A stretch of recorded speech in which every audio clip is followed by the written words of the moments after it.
Assalamualaikum warahmatullahi wabarakatuh. Alhamdulillah, alhamdulillah wassalatu wassalamu ala Rasulillah wala haula wala quwwata illa billah. Puji syukur kita panjatkan kehadiran Allah Subhanahu wa taala atas segala nikmatnya.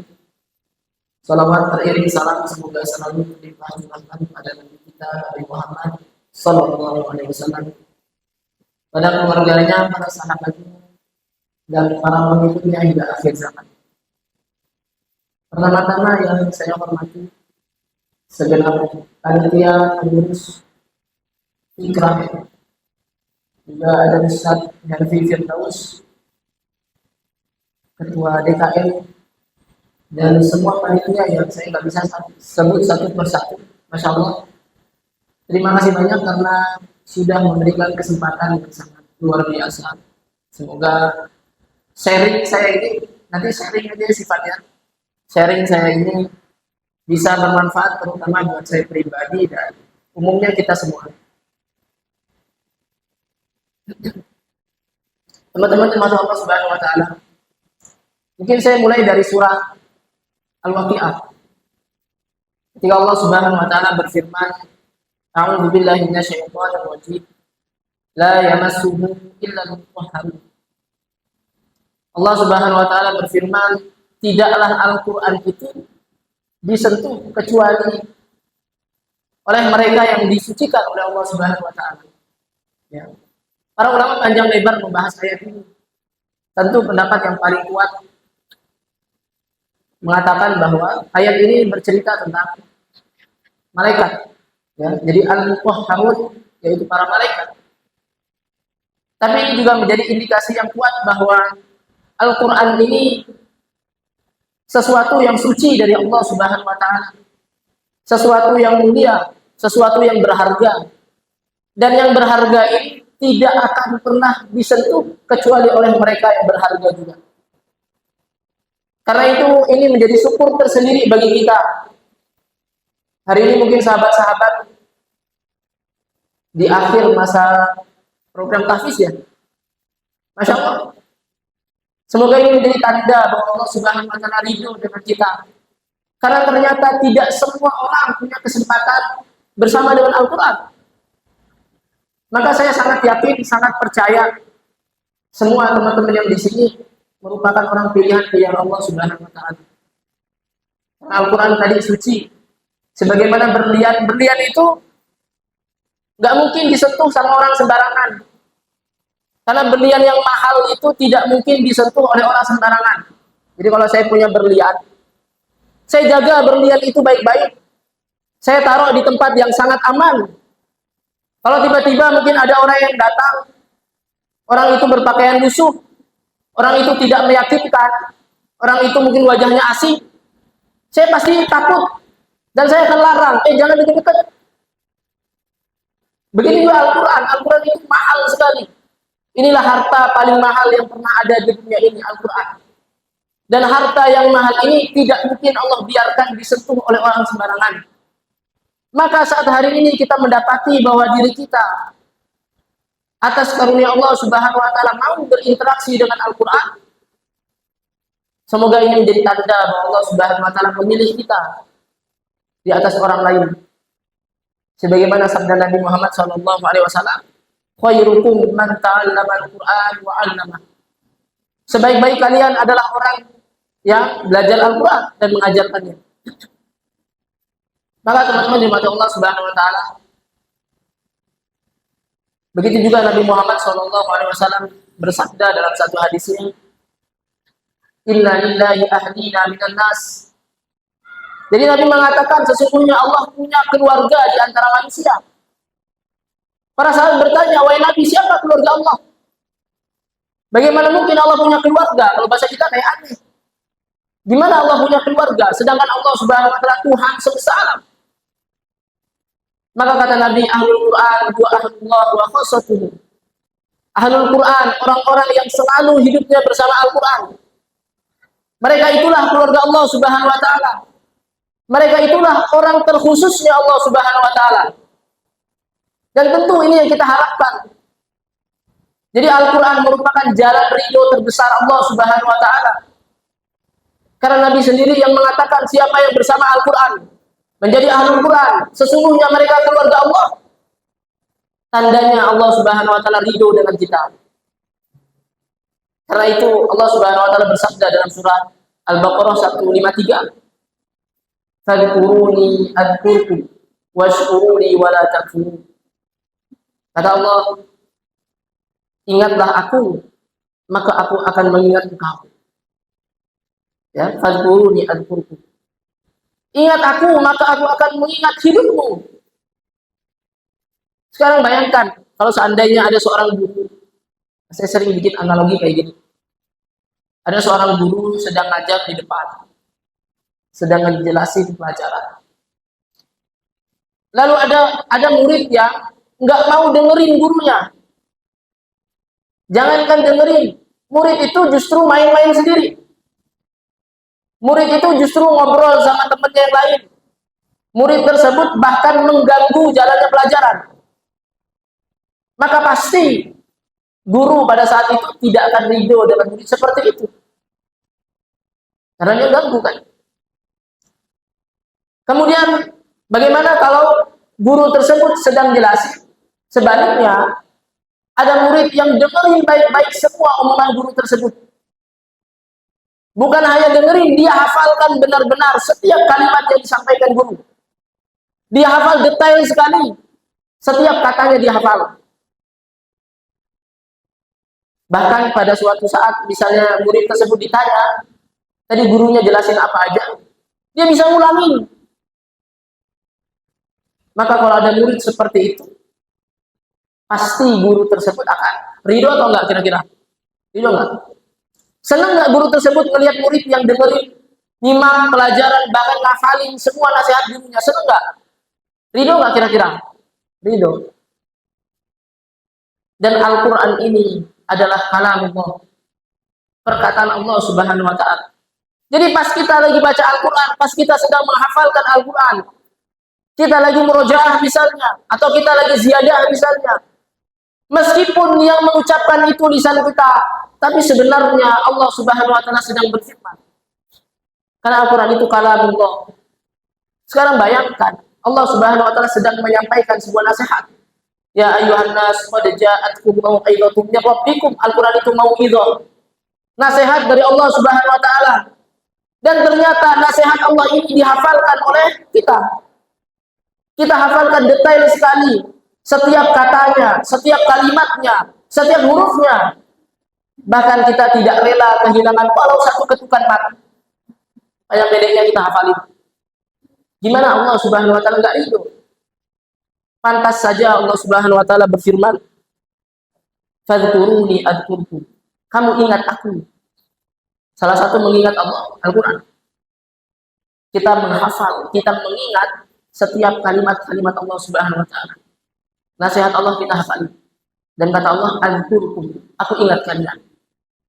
Itu gambaran betapa ridhonya Allah Subhanahu wa Ta'ala terhadap para penghafal Quran, terhadap para ahlul Quran. Banyak hadis dari Nabi Muhammad SAW yang menjelaskan itu. Mungkin teman-teman juga sudah sering dengar. Saya nggak akan ulang di sini. Tapi itu semua menunjukkan betapa mulianya penghafal Quran di hadapan Allah Subhanahu wa Ta'ala. Maka di pertemuan yang singkat ini, di momen yang sangat sebentar ini, saya akan memberi satu penekanan. Sebagaimana satu sabda Nabi Muhammad SAW. Hadis ini sebenarnya dhaif. Sebagian ulama mengatakan dhaif, tapi sebagai motivasi bisa dipakai. Sebagai fadilah amal bisa dipakai. Nabi Muhammad SAW bersabda, "Ya ahlal Quran." Kita lah ya, semoga kita ahlal Quran. "Ya ahlal Quran, la tatawassadul Quran." Wahai orang yang selalu hidupnya bersama Al-Quran, atau wahai orang yang mengaku ahlul Quran, la tatawassadul Quran. Jangan pernah kalian jadikan Al-Quran itu bantal. Jangan jadikan Al-Quran itu bantal. Watluhu haqqa tilawati, bacalah dia dengan sebenar-benarnya tilawah. Ini harus kita pelajari nanti. Min ana illaili wal nahar, siang dan malam. Wa afshuhu, sebarkanlah. Wa taghannawhu, lakukan dia atau perindah. Wa tadabbaru ma fihi la'allakum tuflihun, dan tadaburilah apa yang terkandung di dalamnya agar kalian beruntung. Jadi Nabi sedang menyindir, Nabi sedang menegur kita, wahai ahlul Quran, jangan jadikan Al-Quran itu sebuah bantal. Kata para ulama, Ibnu Arabi mengatakan, yaitu la yanam 'anil Quran. Jangan banyak tidur sedangkan kita penghafal Quran. Itu kalau bahasa sederhana. Jangan tidur sedangkan engkau ahlul Quran.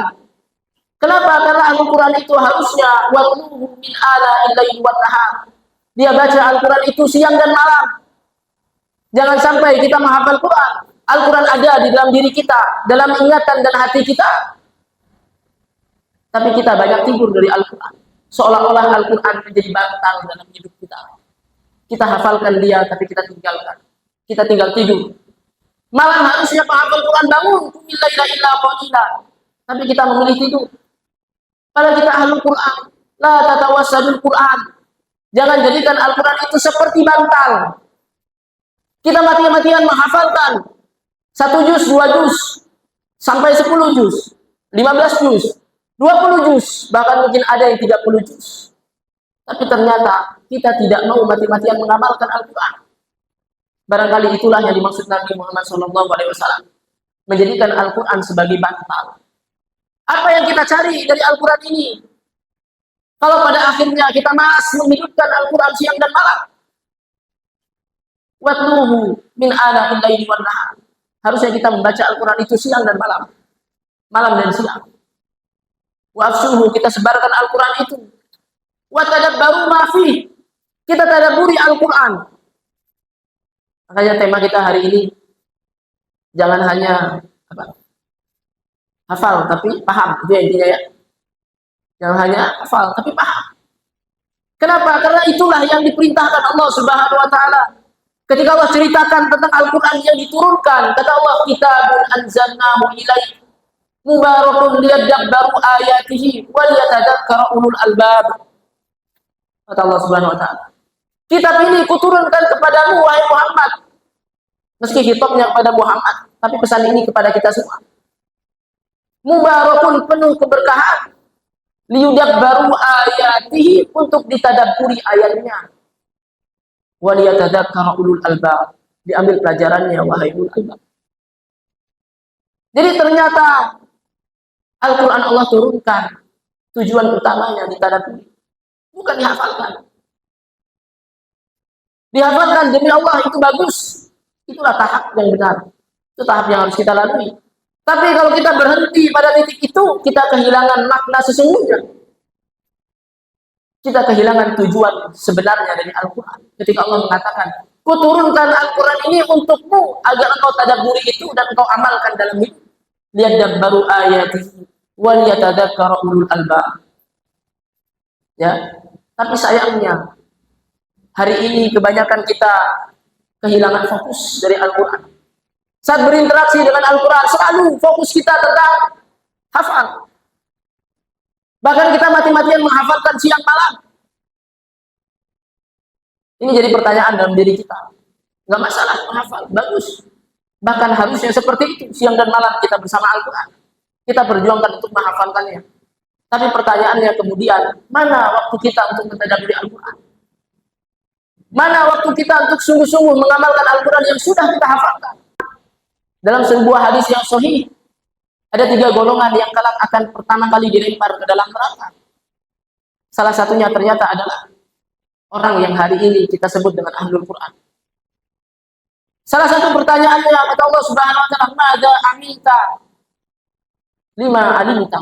Apa yang sudah kamu amalkan dari yang kamu sudah ketahui itu? Mada amilta. Pantas saja kata Nabi Muhammad SAW, "Aktsarul munafiqi ummati qurra'uhum." Kata Nabi, yang paling banyak orang munafik dari umatku adalah para qurra. Ternyata Nabi sudah menyampaikan itu. Aktsarul munafiqi ummati qurra'uhum. Yang paling banyak munafik dari umatku adalah para pembaca Al-Quran. Ya, qurra. Qurra itu kalau bahasa kita ahlul Quran. Ahlul Quran itu kan sebenarnya jabatan dari Allah Subhanahu wa taala. Enggak ada orang yang bisa mengaku-ngaku ahlul Quran. Ya. Hanya Allah Subhanahu wa taala yang berhak menilai. Qurra, para pembaca Al-Quran, para penghafal Quran, orang yang kelihatannya setiap hari bersama Al-Quran. Ternyata kata Nabi, kebanyakan di antara qurra itu ternyata munafik. Kenapa munafik? Wallahu a'lam. Tapi kalau bicara munafik, berarti kita bicara keikhlasan. Karena mungkin tujuan utamanya bukan Allah Subhanahu wa taala. Apa tandanya? Tandanya mereka menghafal Quran, tapi yang mereka cari bukan Allah Subhanahu wa taala. Tandanya mereka menghafal Quran, tapi mereka menghafal karena syahwat dunia. Menghafal bukan mencari ridha Allah, tapi menghafal karena syahwat dunia. Apa menghafal syahwat dunia itu? Mereka menghafal, tapi yang mereka cari pujian manusia, yang mereka cari kebanggaan, yang mereka cari wisuda, yang mereka cari beasiswa, yang mereka cari pasangan. Itulah menghafal ya syahwat dunia. Ini yang harus menjadi pengingat bagi kita. Padahal Allah Subhanahu wa taala sudah mengingatkan sejak ayat pertama turun. Iqra bismi rabbikal ladzi khalaq. Iqra, baca. Dalam makna iqra itu, dalam kalimat iqra ada juga makna hafalkan. Kenapa? Karena Nabi itu tidak bisa baca. Dan Nabi hanya bisa membaca saat Nabi menghafalkannya. Jadi saat Jibril, saat Allah Subhanahu wa taala katakan Iqra kepada Nabi Muhammad, maksudnya hafalkan. Baru bisa Iqra. Hafalkan, bacalah, pelajari Al-Qur'an itu. Dan Iqra yang benar, bismi rabbikal ladzi khalaq, harus atas nama Allah Subhanahu wa taala. Dengan nama Tuhanmu. Bukan dengan nama lain. Bukan mencari yang lain. Harus mencari ridha Allah Subhanahu wa taala. Iqra bismi rabbikal ladzi khalaq. Maka kalau hari ini kita menghafal Quran, tapi kita kehilangan Allah, artinya kita sudah kehilangan makna sesungguhnya dari menghafalkan Al-Quran. Makna sesungguhnya dari ahlul Quran. Dan nampaknya perlu disampaikan juga bagaimana Ibnu Mas'ud menceritakan tentang kondisi para sahabat saat menghafal Al-Quran. Ya, beliau mengatakan, Ibnu Mas'ud radhiyallahu anhu, beliau mengatakan, inna sa'uba alaina hifdzu alfazil Qur'an. Kata beliau, sesungguhnya kami susah bagi kami menghafal Al-Qur'an itu. Jadi ngafalin lafaz-lafaz Al-Qur'an itu susah. Wa sahula alaina al-'amalu bi, tapi mudah bagi kami mengamalkannya. Wa inna man ba'dana, terus kata beliau, nanti ada generasi setelah kami, dan mungkin generasi kita, yasulu alaihim hifdzul Qur'an, mudah bagi mereka menghafal Al-Qur'an. Wa yasulu alaihimul amal bih, tapi susah mereka mengamalkannya. Ya. Jadi kata Ibnu Mas'ud, kami ini generasi di mana menghafal Quran itu sulit banget. Tapi kami mudah mengamalkannya. Artinya apa? Kalau hari ini kita susah menghafal Quran, enggak masalah. Karena generasi ahlul Quran yang paling hebat itu kesusahan menghafal Al-Quran. Maka kita dengar kisah-kisahnya. Umar bin Khattab menghafal Al-Quran, menghafal Al-Baqarah dalam waktu 10 tahun. Dan begitu para sahabat yang lain. Mereka hafal 10 ayat, mereka fokus mempelajari, mengamalkan, baru mereka tambah hafalan mereka. Seperti itu cara mereka menghafal. Kenapa? Karena mereka tahu tujuan utama besar dari Al-Quran. Tujuan besar utamanya dari Al-Quran itu adalah tadabbur dan amal. Ya. Mereka menghafal juga, tapi mereka tidak fokus pada, mereka tidak hanya memfokuskan diri pada menghafal. Jangan salah ya. Saya menghafal Quran juga, jangan kira saya melarang menghafal Quran. Yang salah itu fokus sama menghafal Quran, dan kita berhenti di situ. Ya. Lihat para sahabat, bahkan fenomena hari ini sudah diramalkan dalam tanda kutip oleh Ibnu Mas'ud. Ketika beliau mengatakan, setelah kita nanti, setelah kami ada generasi yang mudah hafal Quran. Sebulan hafal Quran, 3 bulan hafal Quran, 1 tahun hafal Quran, dan itu cepat sekali. Dan itu nggak masalah sebenarnya. Tapi mereka kesusahan beramal, itu masalahnya. Mereka kesusahan dalam beramal. Maka hari ini silakan hafal Quran.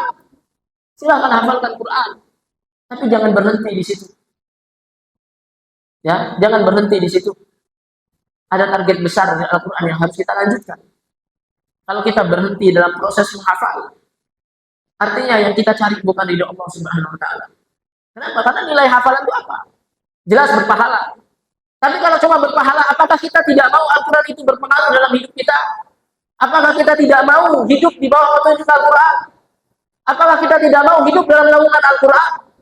Kenapa cukup dalam menghafalkan saja? Maka ini perlu pertanyaan. Kita perlu jawab pertanyaan itu dalam diri kita. Kenapa kita hanya fokus pada menghafal? Artinya apa? Mulai sekarang harus ada juga jadwal-jadwal, target-target untuk lebih pada pemahaman Al-Quran. Karena perubahan hidup itu tidak mungkin terjadi kalau kita tidak memahami Al-Quran. Hafal Quran banyak, bagus, karena setiap bacaannya kita ulang-ulang berpahala. Satu huruf kata Nabi dikalikan 10 minimal. Tapi kebaikan itu bisa Allah kalikan menjadi 700 dalam hadis yang lain. Dan Allah bisa kalikan sebatas tak terbatas. Dalam hitungan yang tak terbatas. Karena Allah Maha luas. Allah Maha mengetahui. Alhamdulillah. Kalau kita hafal Quran, kita ulang-ulang setiap hari, bagus. Dia menambahkan pahala yang banyak. Tapi sayang, kalau sekedar itu saja, maka Al-Quran yang kita baca tiap hari mungkin tidak banyak mengubah hidup kita. Karena Al-Quran hanya akan mengubah hidup kita saat kita amalkan. Saat kita pahami dan kita amalkan. Maka perlulah saya sampaikan. Dan mungkin teman-teman juga sudah baca semua, sudah tahu bagaimana Nabi Muhammad SAW kelak mengadu di hadapan Allah Subhanahu Wa Taala. Pengaduan ini Allah abadikan di dalam Al-Quran. Dan surah Al-Furqan ayat 30. Ketika Nabi Muhammad SAW bersabda, ketika Allah Subhanahu Wa Taala berfirman, dan firman-Nya ini mengutip perkataan Nabi Muhammad SAW. Wa qala Rasul, ya Rabb, inna qaumi ittakhadhu hadzal Qur'ana mahjura. Ya, surah Al-Furqan ayat 30. Kata Allah Subhanahu Wa Taala, ini kisah tentang Nabi Muhammad SAW kelak di hari kiamat mengadu kepada Allah Subhanahu Wa Taala. Apa yang Nabi adukan kepada Allah? Ya Rabb, wahai Tuhanku, inna qaumi ittakhadhu hadzal Qur'ana mahjura. Sungguh kaumku sudah menjadikan Al-Quran ini sesuatu yang mereka tinggalkan, sesuatu yang mereka abaikan. Banyak sekali dosa yang dilakukan umat Nabi Muhammad SAW. Banyak sekali dosa yang pernah kita lakukan. Ada zina, ada membunuh misalnya, ada syirik. Tapi di antara semua dosa itu, Nabi Muhammad SAW hanya mengadukan satu dosa, yaitu ittakhadhu hadzal Qur'ana mahjura. Orang-orang yang menjadikan Al-Quran ini sesuatu yang diabaikan. Dan ini masalah besar. Bagaimana Nabi bisa mengadukan itu? Padahal kalau kita lihat hari ini, banyak penghafal Quran. Di mana-mana ada rumah tahfiz. Hampir semua di antara muslim itu pasti hafal Quran, meskipun hanya sebagian. Tapi Nabi mengadukan tentang umatnya yang menjadikan Al-Quran ini sesuatu yang dia tinggalkan. Pada tiap hari insya Allah kita baca Al-Quran. Minimal dalam sholat kita baca Al-Quran. Karena ternyata kalau sekedar membaca saja, kita belum berinteraksi dengan sebaik-baiknya terhadap Al-Quran. Bukan itu yang Allah Subhanahu Wa Taala inginkan dari Al-Quran ini. Sejak permulaan surah, Allah Subhanahu Wa Taala sudah memberitahu kita, dzalikal kitabul la raiba fihi hudan lil muttaqin. Al-Quran ini tidak ada keraguan, harusnya dia jadi petunjuk. Apakah kalau kita sekedar membaca Al-Quran kita mendapatkan petunjuk? Mungkin iya, tapi tidak sebanyak saat kita benar-benar memahami Al-Quran. Berusaha kita mentadabburi Al-Quran. Berusaha kita mengamalkan Al-Quran. Jadi harus naik level. Kalau teman-teman di sini yang sudah levelnya masuk ke menghafal, dan itu level yang sangat tinggi. Nggak semua orang juga menghafal Al-Quran.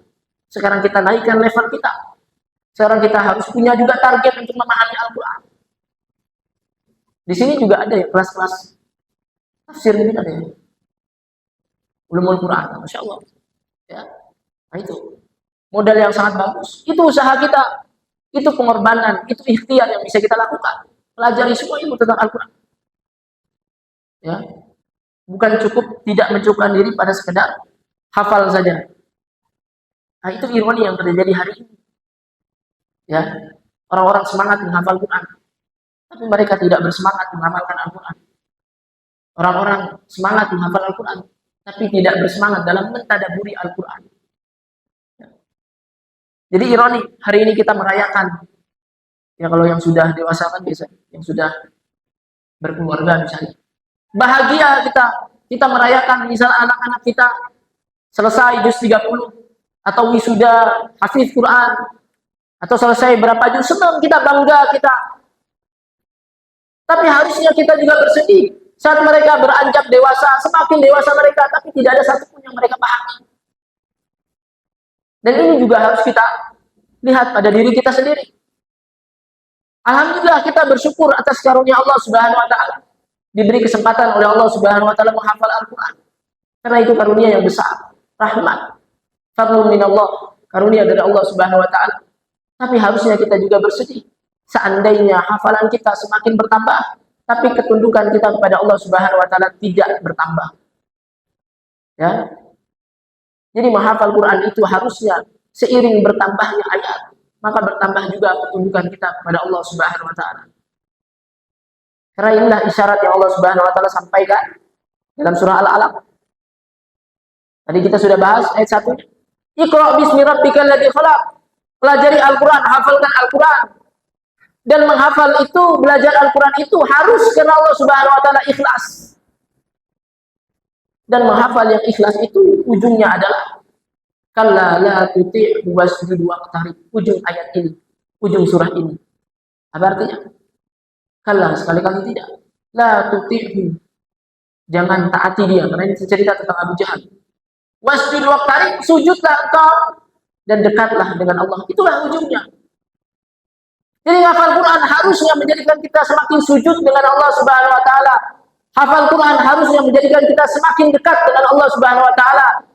Maka seandainya hafalan kita setiap hari bertambah, tapi ketaatan kita kepada Allah Subhanahu wa taala semakin hilang, artinya kita sudah kehilangan Al-Quran. Bukan menghafal Al-Quran, tapi kehilangan Al-Quran. Karena harusnya menghafal yang benar itu, menghafal yang ujungnya adalah sujud dan taat dengan Allah Subhanahu wa taala. Jadi tidak harus menghafal Quran itu ujungnya hafal, enggak harus. Tapi yang harus adalah taat. Karena menghafal Quran itu tidak selalu tentang memproduksi ayat, memproduksi hafalan, tapi tentang memproduksi ketaatan kita kepada Allah Subhanahu wa taala. Jadi makin banyak ayat yang kita hafal, semakin mungkin hafalan kita. Sekarang kita tengok diri kita, berapa banyak sujud kita di hadapan Allah Subhanahu wa taala. Ya.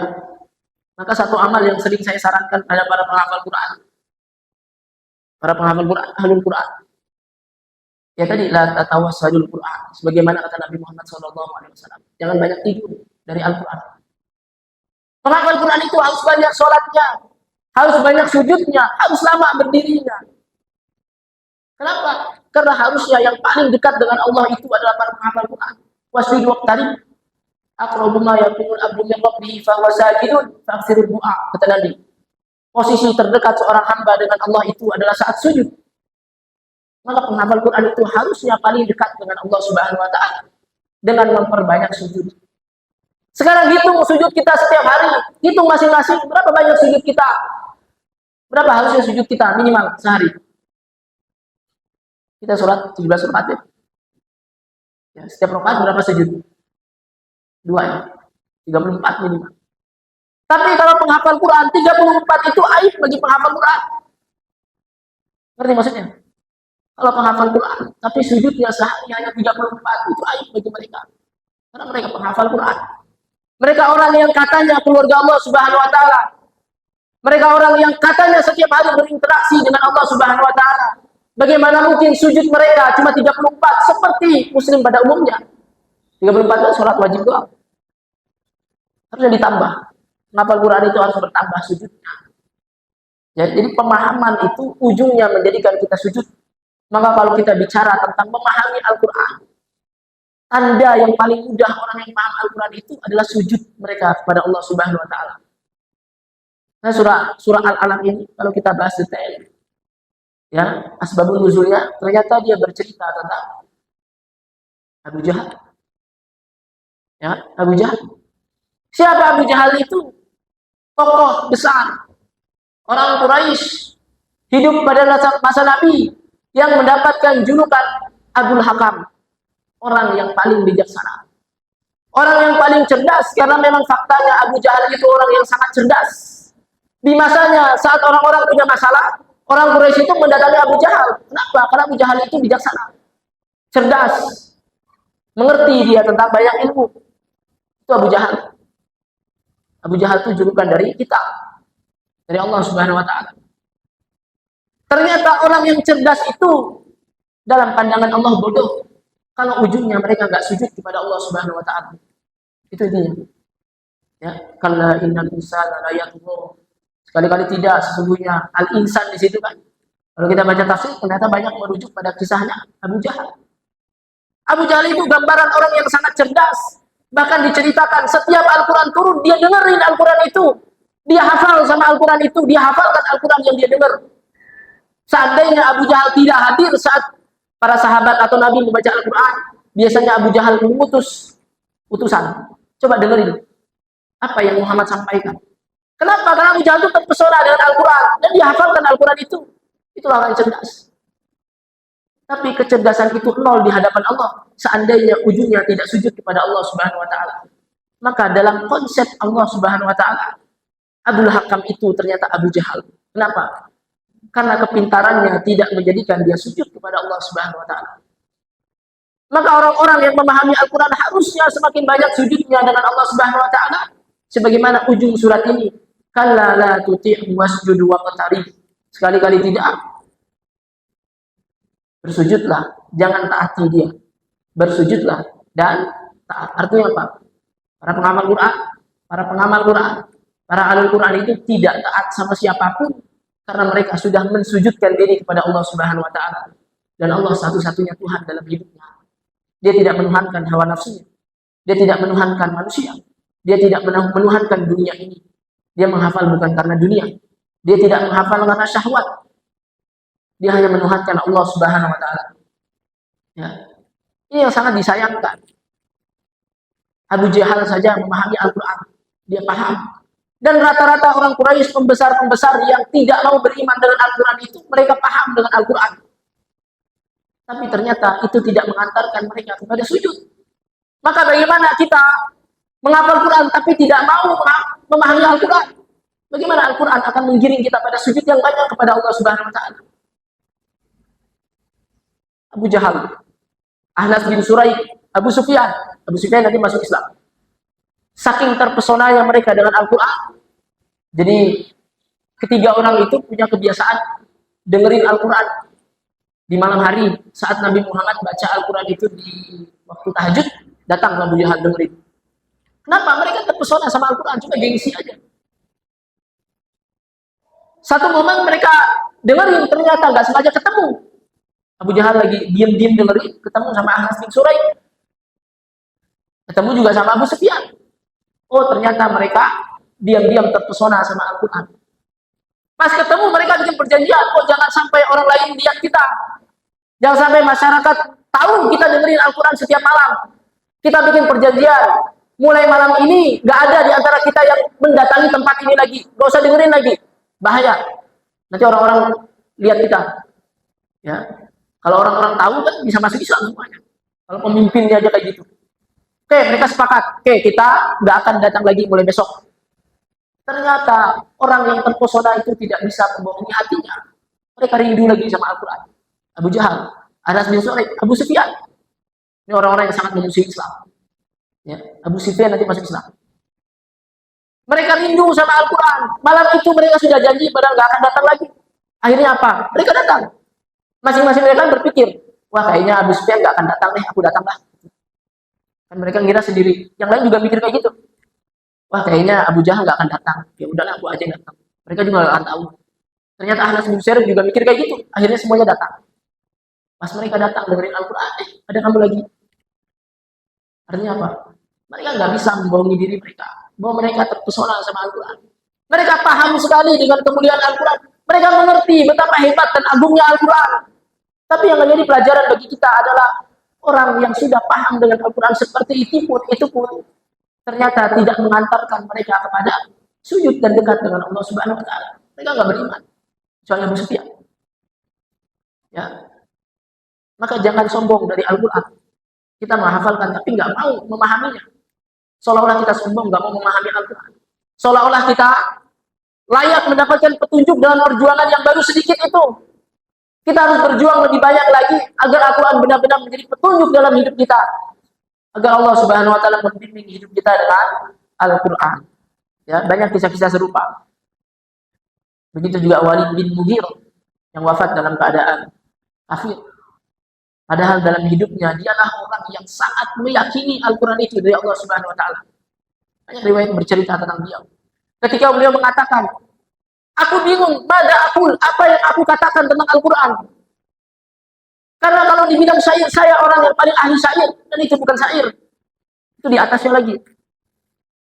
Kalau itu disebut rajas, saya yang paling ahli tentang rajas. Saya yang ahli tentang sastra. Dan Al-Quran itu bukan seperti itu. Bingung oleh bin Mughirah, apa yang harus aku katakan tentang Al-Quran ini? Ya, kata beliau, atasnya berbuah dan bawahnya tumbuh subur. Itu permisalan dari beliau. Saking menariknya Al-Quran. Ya, tapi karena gengsi dia, kesombongan yang ada dalam dirinya, dia tidak mau taat dan tidak mau beriman dengan Allah Subhanahu Wa Taala. Tidak mau meyakini Al-Quran itu. Hatinya meyakini, tapi dia tidak mau menunjukkannya. Ya. Akhirnya apa? Dia mati dalam keadaan kufur. Dalam surah Al-Mudaththir diceritakan tentang kisah beliau.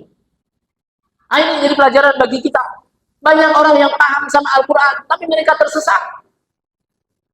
Maka kita harus punya ikhtiar. Kita punya usaha apa yang kita lakukan untuk memahami Al-Quran. Ya, agar Allah Subhanahu Wa Taala menjadikan Al-Quran benar-benar menjadi petunjuk dalam hidup kita. Penting memahami Al-Quran. Karena saat kita membaca Al-Quran tanpa pemahaman, itu seperti kita kehilangan rasa terhadap Al-Quran. Ya, banyak juga orang-orang yang suka nanya gitu. Saat gimana cara kalau baca Al-Quran itu nggak cepat bosan? Ya salah satu caranya kita paham sama Al-Quran itu. Karena Al-Quran itu bahasanya, bahasa hati. Kalau mau komunikasi dengan Allah itu harus pakai hati. Karena komunikasi sama Allah itu bukan pakai lisan. Kalau kita berdoa pakai lisan, tapi yang paling penting adalah hati. Makanya kata Nabi, "Ud'ullaha wa antum muqinuna bil ijabah. Innallaha la yaqbalu du'a min qalbin ghafilin lahi." Kalau kamu berdoa, maka doalah dengan hati yang sangat yakin. Kenapa? Karena begitu hati tidak yakin, Allah tidak kabulkan doa. Sebab komunikasi dengan Allah itu dengan bahasa hati. Sama juga dengan Al-Quran. Kalau kita ingin merasakan kenikmatan Al-Quran, maka harus dengan hati kita. Dan hati itu hanya bisa merasakan saat kita memahaminya. Wa innahu latanzilu rabbil alamin. Nazala bihi ruhul amin. Sesungguhnya Al-Quran itu latanzilu rabbil alamin, turun dari Allah Subhanahu Wa Taala. Nazala bihi ruhul amin. Dia turun dibawa oleh Jibril. Ala qalbika litakuna minal munzirin. Kepada hatimu. Jadi ini yang harus kita catat. Ternyata Al-Quran Allah turunkan untuk hati kita. Ala qalbika, kepada hatimu. Maka untuk mengakses Al-Quran dengan hati kita, kita harus paham Al-Quran itu. Sehingga saat kita membaca Al-Quran, kita membacanya dengan hati yang penuh khusyuk, penuh cinta, penuh bahagia, penuh rasa. Bagaimana kita bisa merasakan kenikmatan Al-Quran kalau kita tidak pernah memahami Al-Quran? Bagaimana kita menikmatinya? Allah Subhanahu Wa Taala berfirman dalam surah An-Nisa, "Ya ayyuhalladzina amanu la taqrabus shalah wa antum sukara hatta ta'lamu ma taqulun."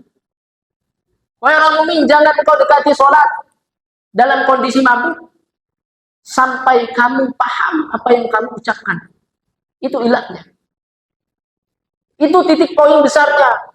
Kenapa orang mabuk itu nggak boleh sholat? Kalau hari ini mau sholat nggak boleh mabuk. Ini kan dulu waktu tahapan pengharaman khamar awalnya, khamar itu hanya diharamkan untuk mendekati sholat.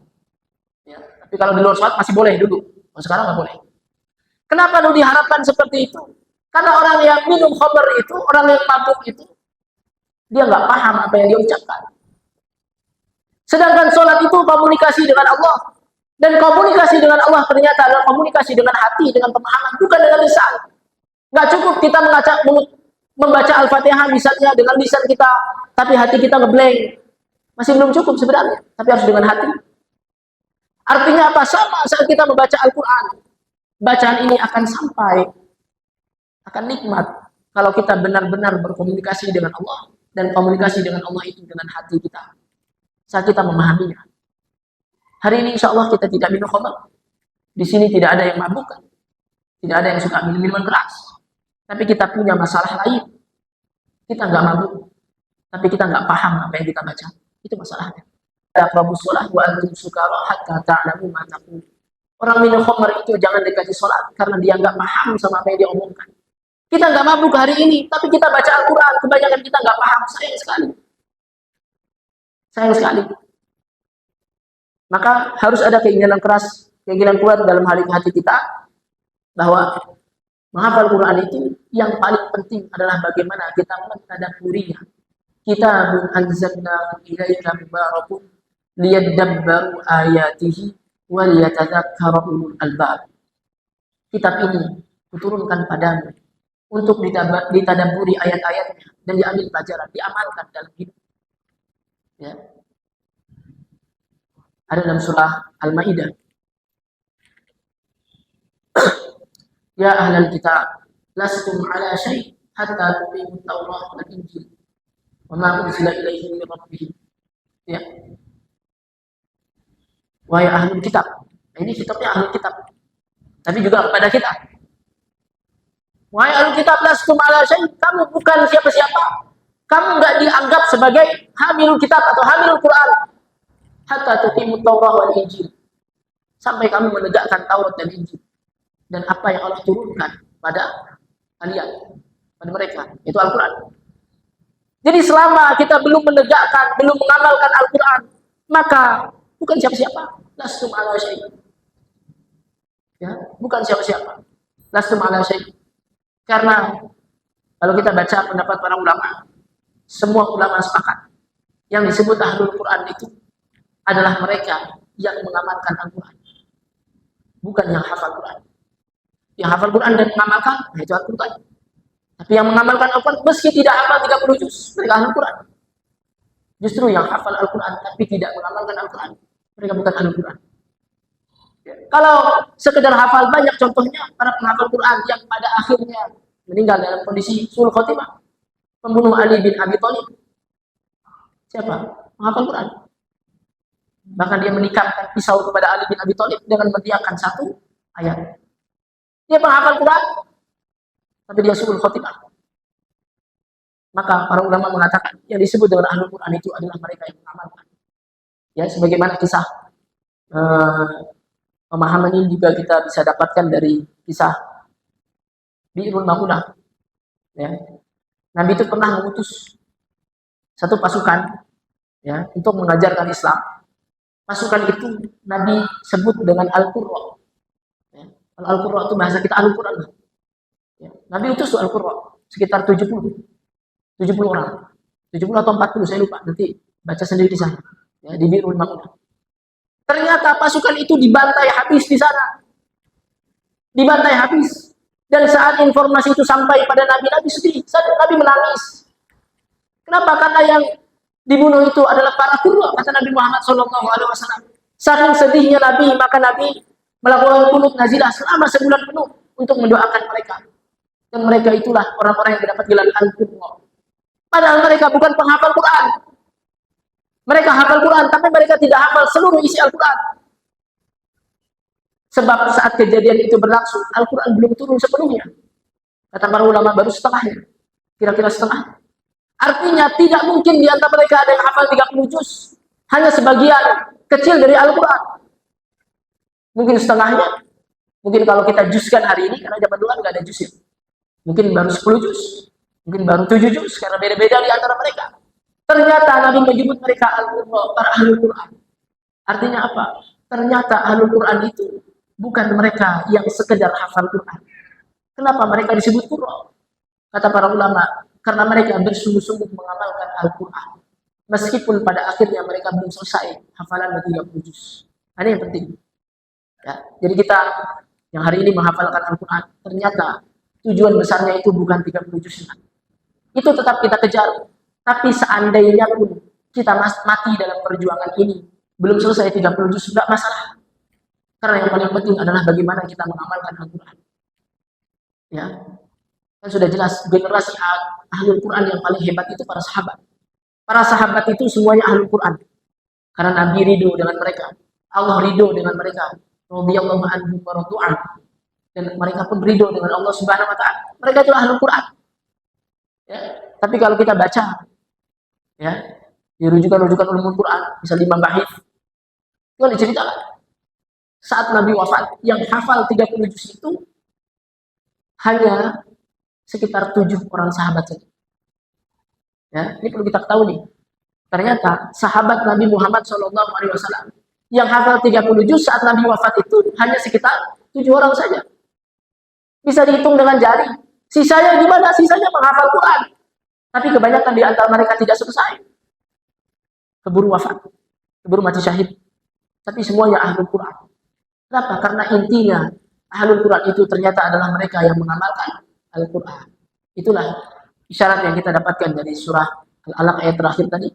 Kalla la tuti' wasjud waqtarib. Ya, sekali-kali tidak.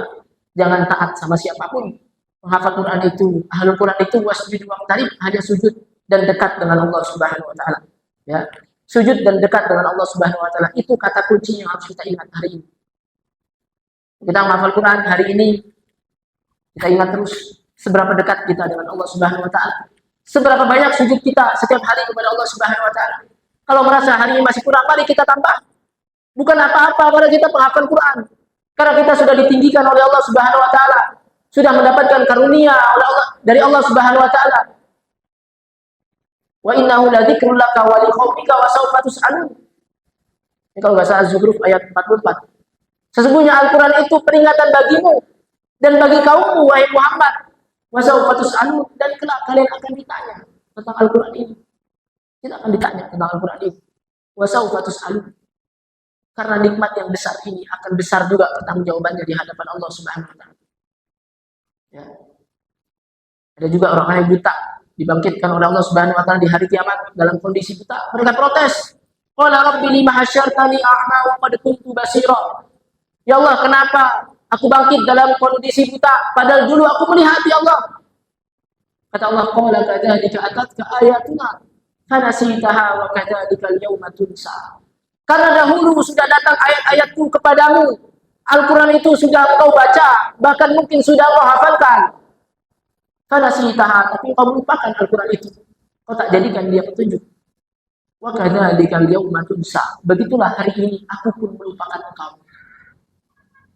Ya, orang-orang yang melupakan Al-Quran sebagai petunjuk hidup di dunia ini, maka kelak Al-Quran akan melupakan dia di hari kiamat. Ya, fanasitaha wa kadzalika al-yawma tunsa. Jadi kata kunci yang harus kita ingat hari ini adalah menghafal Quran tentang memproduksi sujud dan memproduksi ketaatan dengan Allah Subhanahu wa taala. Ya. Tentu sujud maknanya adalah memperbanyak ibadah. Ya, sujud juga bisa bermakna memperbanyak sholat kita kepada Allah Subhanahu wa taala. Karena sujud kita kan ya paling tidak 3 kan. Kalau enggak sujud tilawah, sujud syukur ya sujud dalam sholat. Ya kan, enggak ada sujud-sujud lain. Maka memperbanyak sujud itu artinya memperbanyak sholat. Ya, memperbanyak sholat kita dengan Allah Subhanahu wa taala. Tidak cukup sholat wajib, menghafal Quran levelnya harus lebih tinggi. Tambah lagi sholat-sholat rawatib. Kalau mau tambah lagi sholat tahajud, tambah lagi sholat duha misalnya. Kalau bisa semua sholat sunnah kita laksanakan. Kenapa? Karena Al-Quran akan ditanya di hari kiamat nanti. Karena kita akan ditanya juga tentang nikmat Al-Quran ini. Ya. Harusnya orang yang paling banyak sujud adalah orang yang menghafal Al-Quran. Sudah jelas, harusnya seperti itu.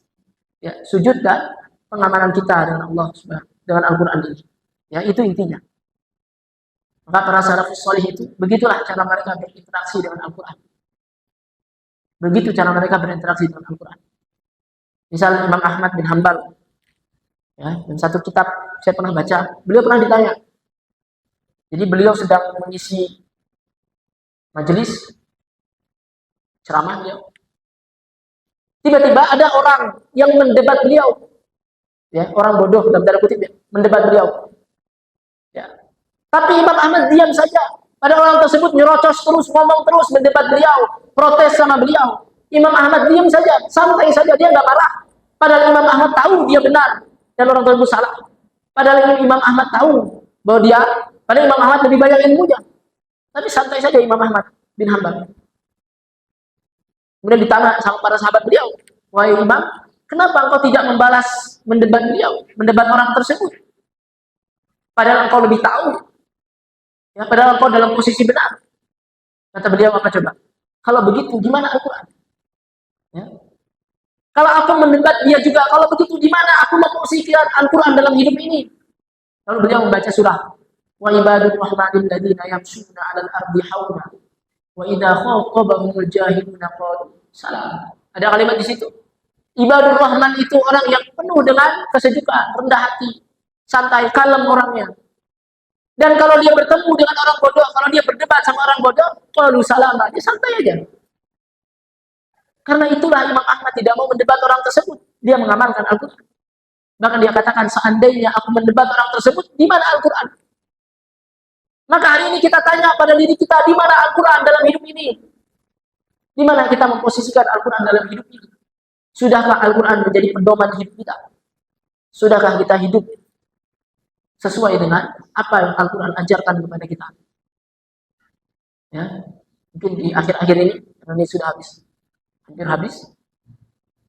Ada satu kisah yang sangat masyhur juga tentang Fudail bin Iyad, salah satu ulama yang terkenal, Fudail bin Iyad. Kisah beliau ini sangat kita kenal, sangat masyhur, tapi mungkin beberapa belum tahu. Beliau itu sebelum terkenal sebagai ulama, beliau lebih dahulu terkenal sebagai tukang begal ya. Kalau hari ini perampok lah ya. Terkenal beliau itu perampok dulu. Perampok yang paling ditakuti. Sampai-sampai kalau orang-orang lewat daerah beliau itu, pasti mereka mikir dua kali. Masa kita mau lewat sini? Sana kan ada Fudail bin Iyad. Gak usah lewat sini deh, takut. Itu beliau dulu. Ya, tapi Al-Quran mengubah hidup beliau. Suatu saat beliau beraksi, ingin merampok satu rumah. Ya, dalam riwayat kisah yang lain, beliau ingin mendatangi kekasihnya di rumah tersebut. Jadi beliau memanjat rumah tersebut. Ya, anggaplah beliau sedang merampok di rumah itu. Ya, niatnya jahat. Tapi pas beliau sudah di dalam rumah tersebut, kita malam ceritanya kan, diam-diam beliau masuk. Tiba-tiba beliau mendengar seorang wanita atau seseorang sedang membaca satu ayat. Ya, surah Al-Hadid. Mungkin ayat 16. Alam ya'ni lil ladzina amanu an takhsha'a qulubuhum li dzikrillah wa ma nazala minal haqq wa la yakunu kal ladzina utul kitaba min qabl fa tala 'alaihimul amadu fa qasat qulubuhum wa katsirun minhum fasiqun. Ya. Beliau mendengar ayat itu dan beliau menangis. Karena ayat itu bunyinya, alam ya'ni lil ladzina amanu an takhsha'a qulubuhum li dzikrillah. Belum tibakah bagi orang mukmin untuk secara khusyuk penuh penghayatan dia mengingat Allah Subhanahu wa taala. Wala yakunu kal ladzina utul kitaba min qabl. Mereka tidak menjadi seperti para ahli kitab yang mereka mendapatkan kitab dari Allah Subhanahu wa taala. Berlalu masa yang panjang bagi mereka. Mereka berinteraksi dengan kitab tersebut, tapi bukannya bertambah khusyuk, tapi semakin keras hati mereka. Jadi di ayat itu bertanya Allah Subhanahu wa taala, belum tibakah waktunya bagi kita untuk khusyuk menikmati Al-Quran ini, untuk mengingat Allah dan membesarkan apa yang Allah Subhanahu wa taala sudah turunkan berupa Al-Quran. Maka Fudail bin Iyad dengan penuh kesadaran dia menjawab, labbaik ya Allah, ya Allah. Sudah tiba waktunya ya Allah. Sudah tiba waktunya. Maka dia nggak jadi merampok di rumah tersebut. Dia keluar, dia menangisi dirinya sendiri. Dia merenungi kehidupannya dan dia bikin satu janji dengan Allah Subhanahu wa taala. Ya Allah, mulai hari ini aku berjanji hidupku kuhabiskan di Masjidil Haram untuk belajar. Dan hari ini kita mendengarnya sebagai ulama yang sangat hebat. Al-Quran mengubah hidup karena dia memahami Al-Quran itu. Ya. Dan Allah secara khusus bertanya pada kita hari ini, belum tibakah waktunya untuk secara khusyuk kita berzikir mengingat Allah Subhanahu wa taala. Ya. Wa ma nazala minal haqq. dan mengingat apa yang Allah Subhanahu wa taala turunkan berupa Al-Qur'an. Nah, itu yang perlu kita ingat-ingat. Hari ini sudah waktunya ya kita beralih dari fokus kita yang mungkin selama ini mencari dunia dari Al-Qur'an itu. Kalau kita mungkin membaca Al-Quran, memperbanyak Al-Quran, mungkin dalam pikiran kita masih tentang dunia, biar hidup kita mudah, biar rezeki kita dimudahkan sama Allah Subhanahu Wa Taala, biar hidup di dunia penuh keberkahan. Itu sesuatu yang pasti, itu bonus dari Allah Subhanahu Wa Taala. Tapi jangan kejar itu. Hari ini datangi Al-Quran itu. Kita datangi dengan penuh kerinduan. Ya Allah, saya pengen baca Al-Quran. Saya pengen pahami Al-Quran itu, ya Allah. Saya pengen hafalkan Al-Quran itu, karena aku rindu dengan Engkau, ya Allah. Cara kita mendatangi Al-Quran. Bukan lagi mencari dunia. Allah Subhanahu wa taala, ya Allah, aku pengen menghafalkan Al-Qur'an karena ingin ku dapatkan ridho-Mu, ya Allah. Nah, itu dahsyat banget. Kalau orang mendatangi Al-Qur'an karena ridho dari Allah Subhanahu wa taala, ya, maka Al-Qur'an akan mendatangi dia dengan banyak kemudahan dalam hidup. Ya, itu luar biasa. Ya. Bagaimana para penghafal Quran, orang-orang yang memahami Al-Qur'an itu bisa banyak mengambil pelajaran dalam hidup. Satu kisah terakhir, masih ada 5 menit.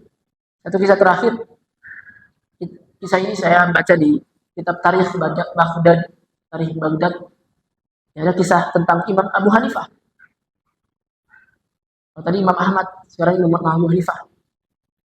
Imam Abu Hanifah itu suatu saat pernah terlambat sholat Isya. Wa adkhilhu fi si'ati rahmati, dan masukkan dia, ya Allah, dalam luasnya rahmat-Mu.